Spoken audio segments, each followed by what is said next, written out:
What's up, little kiddos? My name's Levi, and I'm from Shredz shop here in Cochrane, Alberta.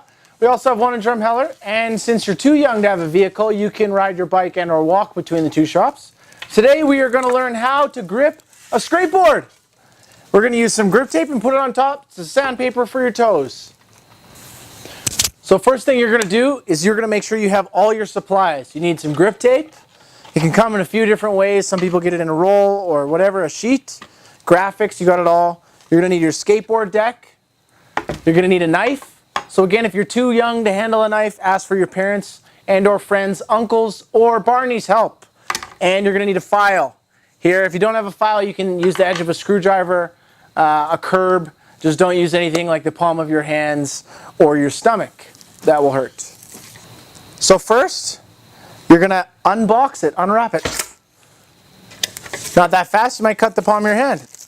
I do this all the time, so I would never do that and never have. Then you look at your fancy thing. If you want, now would be the time to put on your stickers. Make them look sassy. So the two major brands, or at least the main popular brands for grip tape, is Mob Grip and Jessup. If it's your guys' first time gripping a skateboard, I honestly would suggest Mob. I've been doing it for a lot of years, and I've gotten lazy. The reason that Mob is so good, it has tiny little holes all throughout the grip tape, so it's really hard to get air bubbles, which we'll talk more about later. But the first thing you're going to do is take your grip tape, make sure it's cut to length, which someone at the skate shop would have cut it for you. And you're going to hover it over the board, set it down to make sure that you're setting it up straight. If you put it on an angle, you're going to be gripping and have some of your board hanging out, and that'll mess you up pretty bad. So that's the first thing. The next thing you're going to do is you're going to peel the backing off with this grip tape, basically like you would peel out the back off a sticker. Peel it all off. Save this part. You're going to want it for later. It comes in really handy to save your hands. Then again, you're going to line this up to make sure we're parallel with the edges and covering all of your board. You don't want to be able to see anything when you look over top of it and you set it down. Then you're going to pat it down like this, gently. Then what I like to do that makes it a little bit more comfortable so you don't rip your hands up from the grip tape is set the back of the grip tape, that part that we pulled off, on top, and then rub your hands across it.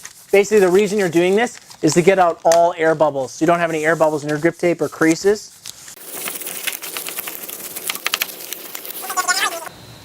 If you do have an air bubble when you're rubbing your hands on there, you can usually hear it kind of pop and crackle. Honestly, if it's your first time and it's something that you can't rub out towards the edges, that's the whole idea, is to rub the air bubbles out towards the edges. If you can't make that happen, later you can kind of do a hack fix by putting a knife in the hole and then squeezing the air out. It just makes it look not as nice later. So once you've gotten to this point, you've patted it all down, it looks kind of like this. You want to take your file and run it over the edges. So basically like this. You have a file again, or we talked about screwdriver, something like that, and you want to run it on an angle over the edges like this. The whole idea is so you can see the outline of the board and you can wear the grains off so it's easier to cut through later.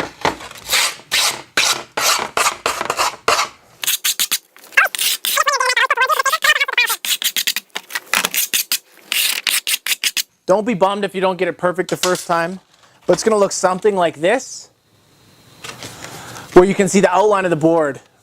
And the reason you want to do that, again, like I said, is so it helps you cut around it, but also wears it out so that it's easier to put your knife through.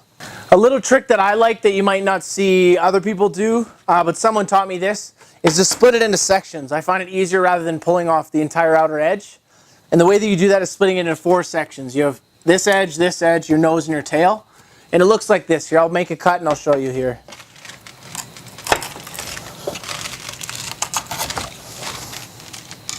So you basically are cutting straight in to split it up into sections. So now I've made cuts directly in towards the board, just so that when I cut it out, it comes off in smaller pieces. It's easier to use and maneuver. So before you start cutting, a couple things you want to check out. Some of your grip tape might be rolled over the edges after you filed it, and it might be stuck to the side of the board. So you want to go around and peel up the edges really quick. The reason you're doing this is because basically if you try to cut once it's peeled on the edge there, once it's stuck to the side, you're going to find that you're going to be gripping the side of your board. It's a lot harder to cut and have more precision line. So peel it up like that. That's the first thing. The next thing you want to do is when you're grabbing your knife, you don't want to hold it vertically. You don't want to hold it horizontally. You want to hold it at a 45-degree angle. So again, if you know anything, here's a right angle. You're going to go in the middle. So this is where you want your knife, like this. And again, for me, because of those smaller sections, I find it easier to start at the beginning of one of the sections. On your 45-degree angle and pulling towards you at a slow, steady speed. Don't go too quick. We're not trying to knife ourselves in the stomach or stab ourselves in the privates. We're trying to grip a skateboard. So 45-degree angle, slide the knife in. You want to get it started at about a centimeter and then pull towards you.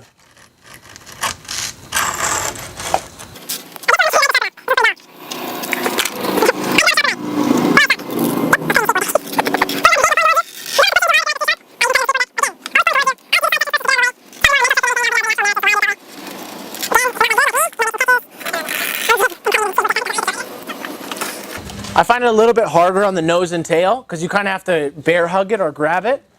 But you can push down and grab and pull around, or you can grab and hold like this. But again, be so gentle. We're not trying to cut in a speedy fashion.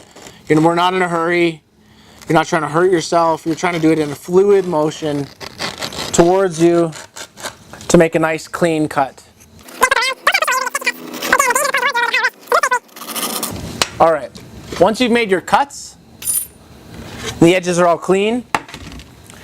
Something that you notice, especially here, we live in Canada, it gets a little bit colder. And so if you're skating in the cold, maybe not in the summertime, the grip tape sometimes on Mob, I don't know how Jessup is, but it peels up on the edges. And so what you want to do is you kind of want to wear the edge out so it smooths out. You don't want the grip tape, because it is so thick, to catch on your toes or catch on a rail or on the ground or a rock and peel up. So what I do is I close the grip tape, the excess that we've cut off the nose, fold it inside itself so it's like sandpaper on either side. And then you're going to rub only on the edges. I used to make the mistake of wrapping it around the board, and then I would scratch the graphic up. And I don't want you to be as grom as I am. So lay it flat, and we're going to pull towards us. And we're just rubbing the edges there. You notice because they get white.